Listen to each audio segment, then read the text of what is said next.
ठीक है ना। ये जो अब हम ऊपर से पुराने नियम से पढ़ते आ रहे हैं, अब हम आगे का नए नियम में यीशु मसीह के दौर में आ गए हैं। तब यीशु मसीह को सिखा रहे हैं। वो कहने लगे कि ये भी लिखा है कि मूसा ने कहा था कि जो अपने माता पिता का आदर कर और जो उनको बुरा कहे वो निश्चय लिखा है ना। और जो अपने माता पिता को बुरा कहे वो निश्चय मार दिया जाए। अब लिखा है कि बुरा कहे। अब बुरा कहने की अलग बात हो गई है। अगर वहां याकूब से उसकी मां कह रही है कि तेरे बड़े भाई को आशीष दी जा रही है, तुझे लिख दी जाएगी, तो वो यहाँ एक सही बात कर सकता, माँ ऐसा नहीं है, बड़े भाई की बरकत उसकी है, मेरी है, हमें मिल जाएगा, क्यों हम धोखा दें। वो बोल सकता था। माँ की शिक्षा को नहीं तजना है, लेकिन सही गलत तो बोल देना। जब यूहन्ना बपतिस्मा देने वाले का सिर मांगा गया, उसने अपनी माँ से बोला, माँ राजा साहब कह रहे हैं आधा राज्य तुझे दे दिया जाएगा, बता क्या मांगना है। उसने सर मांगा। तो वो कहते थे माँ इससे क्या फायदा।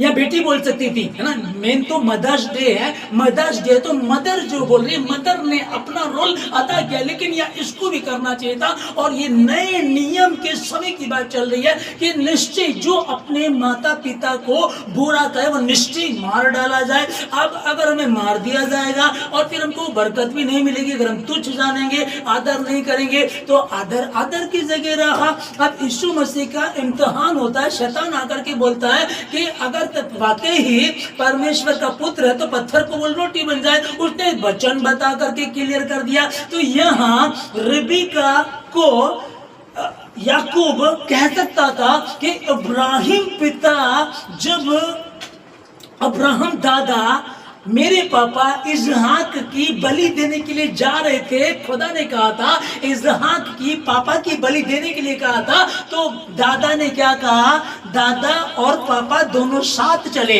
इजहाक और अब्राहम दोनों साथ चले। लेकिन वो नौकर को क्या बोलते हैं, तुम लोग यहाँ ठहरो, हम परमेश्वर की आराधना करके लौट रहे हैं। तो परमेश्वर तो है ना, हालेलुया। वो जो हमारे दादा को इतनी बरकत दी कि राजा लोग भी उसका आदर करते थे, वहां के राजा भी उससे डरते थे। और आया क्या था, वो परमेश्वर ने कहा कि तू उस जगह पहुंच जा जहां मैं तुझे लेकर के जा रहा हूं, वहां बरकत दी। तो क्या परमेश्वर अब मुझे नहीं देगा।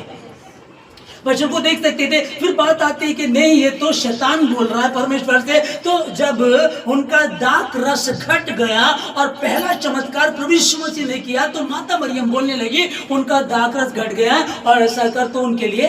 तो यीशु मसीह ने क्या कहा, हे नारी मेरा तुझसे, तेरा मुझसे क्या नाता, क्या काम।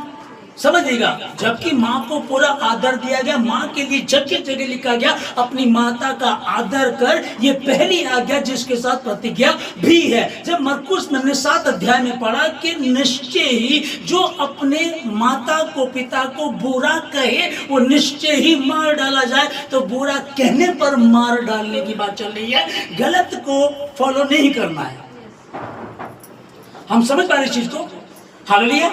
सुल्ताना डाकू की बात चल रही, जो आखिरी में जो और देखिएगा, इसकी भी सुल्ताना डाकू की भी आंखें कब खुल रही हैं, जब तब इसको फांसी हो रही है। उससे पहले भी कभी आंखें, पहले तो खूब ही एंजॉय कर रहा था उस जीवन को, लेकिन जो फांसी वाली बात है तब इससे पूछा गया तेरी आखिरी ख्वाहिश क्या है। इसने इच्छा क्या है, ख्वाहिश तुम्हारी इच्छा क्या है। तो ये उसने कहा कि मेरी माँ से मिलना चाहता हूँ। उसका कान काट लिया। उससे वो कह लेगी बेटा तू क्या कर रहा है, माँ अगर उस दिन तू मुझे पहली चोरी पर, पहली गलती पर मुझे डांट देती, थप्पड़ मार देती, तो मैं आज इतना बड़ा गुनहगार ना बनता और ना आज मुझे फांसी हो रही होती है। Happy mother's day.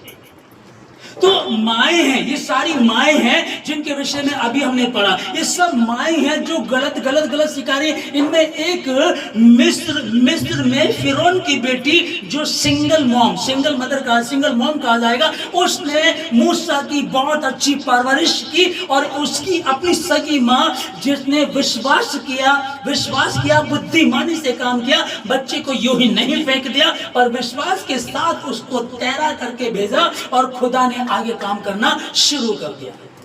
हालेलुया। अब हमको जो माएँ हैं, आज आप लोगों को क्या करना, इसी प्रकार से आप अपने बच्चों की अच्छी परवरिश कर सकती हैं। और पढ़ी जाने वाली सबसे ज्यादा तो भी अगर हम देखें कि नहीं बाइबल एक तरफ से मत पढ़िएगा, इसको पूरे में एक वचन बता करके खत्म कर दो। बोला रिबेका ने ये किया था और मैं मूसा की माँ की स्टोरी ना बताता आपको। दोनों बातें बता दी गई और उसकी माँ उसको दुष्टता सिखाती थी। उसकी माँ ने अब बताइए अपनी सगी बेटी को वो सोचती थी अरे मैं चरित्रहीन हुई हूँ, इज्जत नहीं रही मेरी, कम से कम अपनी बेटी को तो संभालो। कहते हैं कि डायन भी 7 घरों को छोड़ करके जी होता है, ठीक है ना, 7 घरों को छोड़ करके वो अपने काम करती है और ये अपने ही घर में अपनी बेटी की दादा कर रही है। तो यहाँ क्या है, हैप्पी मदर्स डे। अगर बाइबल सारी बातें नहीं लिख रही होती आपको सिखाने के लिए, मुझे सिखाने के लिए, आप कैसे तैर सकते हैं ये सिखाया गया। आपको एक ही पॉइंट मालूम है, आपको ये बताया ही नहीं गया कि डूब भी सकते हैं। रिबिका की एक गलती से देखो क्या हुआ, उसकी माँ की गलती देखो क्या हुआ, हेरोदेस की जो पत्नी थी उससे देखो क्या हुआ। जब दोनों बातें सामने रख दी गई तो आपको पता चल गया कैसे डूबना है और कैसे बचना। एक ही पार्ट नहीं बताया। कई बार लोग बोलते हैं बाइबल में तो ऐसा लिखा, उसने ऐसा किया है, उसने गंदे काम भी लिखे हैं।